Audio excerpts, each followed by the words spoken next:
আজকে আপনারা শুনবেন ধারাবাহিক গল্প ফেলে আসা সংসারের 17 নম্বর পর্বটি।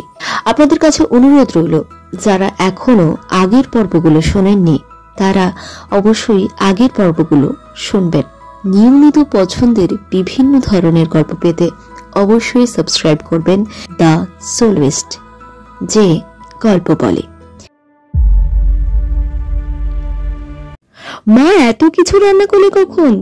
ওই আর বেশি কিছু, ছেলেটা এতদিন পরে এলো। আমি কিন্তু কিছু খাবো না, গাটা গুলোচ্ছে এখনো। খাবো না বললে হবে? শরীরটা দুর্বল, এমনিতে জিরে ফোড়নে পাতলা করে পাবদা করেছি তোর জন্য।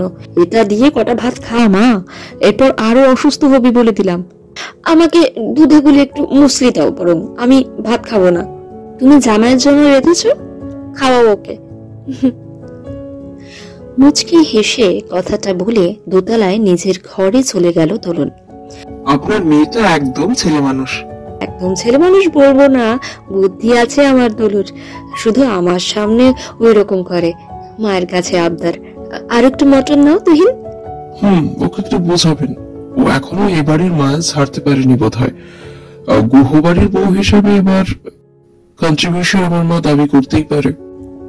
সে তো নিশ্চয়ই বাবা, তবে কি জানো তো, একটা মেয়ে যখন সংসার করতে যায় তখন সত্যি সত্যি সংসার করতেই যায়। নিজের সবটুকু ত্যাগ নিষ্ঠা দিয়ে অতীত ভুলে, পরিবার ভুলে নতুনকে আপন করে নেয়। কিন্তু সেখান থেকেও সহযোগিতা পেতে হয় সবার আগে, না হলে নিজে থেকে শুধুমাত্র একতরফা প্রচেষ্টায় সংসার তৈরি হয় না। ফলে নতুন ঘরকে নিজের ঘর ভাবাটা একটু কঠিন হয়। এরপর আর কথা বাড়ায়নি তুহিন। নিজের মায়ের কথাটা মনে পড়ে যাচ্ছে তুহিনের। সবাই ঝর্ণা গুহ নয় তুহিন, মধ্যবিত্ত মেয়েরা একটু আভিজাত্য দেখলে সেই দিকে ঝোঁকে, শুধু বেনিফিটেড হবার জন্য। তুমি আবার ভেবো না দোলন তোমার সঙ্গে সংসার করবে, ব্যবসার লাভ ক্ষতি সামলাবে। ও দেখেছে গুহবাড়ির টাকা, সম্মান, আভিজাত্য। ঘর অন্ধকার, বড় জানালাটা খোলা, চাঁদের আলোয় আধার আলোর খেলা চলছে। পাশ ফিরে তুহিনের ঘরে আসার অপেক্ষা করছে দোলন। বেশ কদিন পর দেখা তুহিনের সাথে, তারপর গাড়িতে খানিক কথা কাটাকাটি। রজতকে এই সময় দেখে কি জানে কি ভেবেছে তুহিন। দোলন জানে তুহিনের জায়গা দোলন কাউকে দেবে না, হাজার হোক তুহিন ওর হাজবেন্ড। এত জ্বর নিয়ে ঘুম আসবে না দোলনের। তুহিনের হাতের উপর মাথা রেখে জড়িয়ে শোবে ওকে।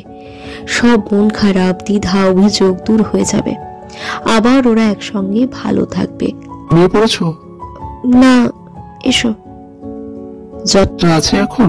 কপালে হাত দিয়ে আন্দাজ করলো তুহিন। ওষুধটা খেয়েছো? 1 ঘন্টা পর আস্তে আস্তে কমে যাবে।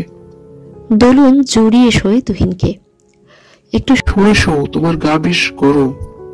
নিজেকে সরিয়ে নেয় তুহিন। মাথাটা বুলিয়ে দিচ্ছি, ঘুমানোর চেষ্টা করো। দোলনের কপাল মাথা বুলিয়ে দিতে থাকে তুহিন, তবু ঘুম আসে না দোলনের।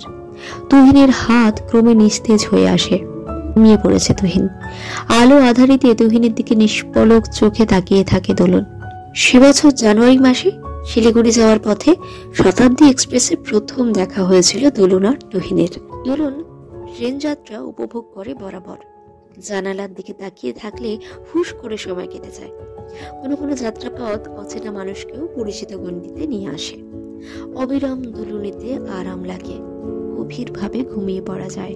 এই এক্সপ্রেসে চেয়ার কার কোচ, একই দিনে পৌঁছে যাওয়া যাবে এনজেপি, সেখান থেকে দার্জিলিং এ 4 হুইলারে। পাশাপাশি দুটো করে চেয়ার সিট। টিকিট অনুযায়ী দোলন বসু ও দেবরঞ্জন বসুর একটু পেছনের দিকে পাশাপাশি সিট পড়েছে। দোলন কয়েকটা রো এগিয়ে একটি উইন্ডো সিটে।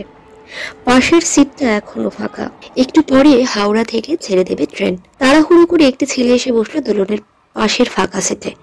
তাড়াহুড়ো বসতে গিয়ে দোলনের গায়ে সামান্য ছোঁয়া লেগে যায়। Oh sorry.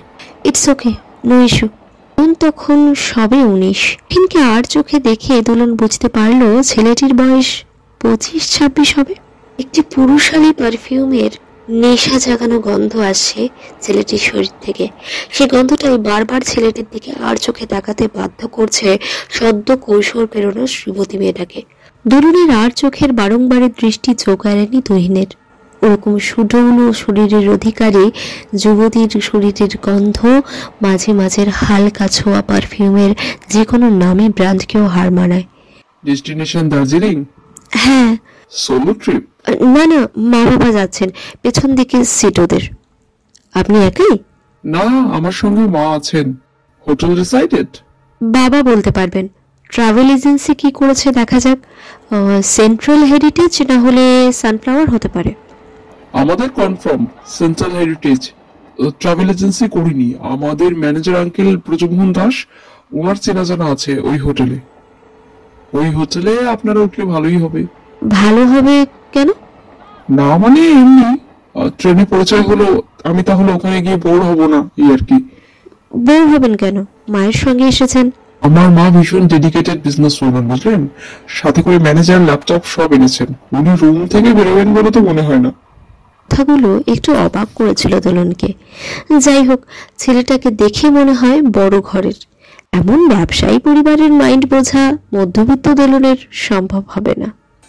আগামী পর্বগুলির জন্য চোখ রাখুন আমাদের চ্যানেলে।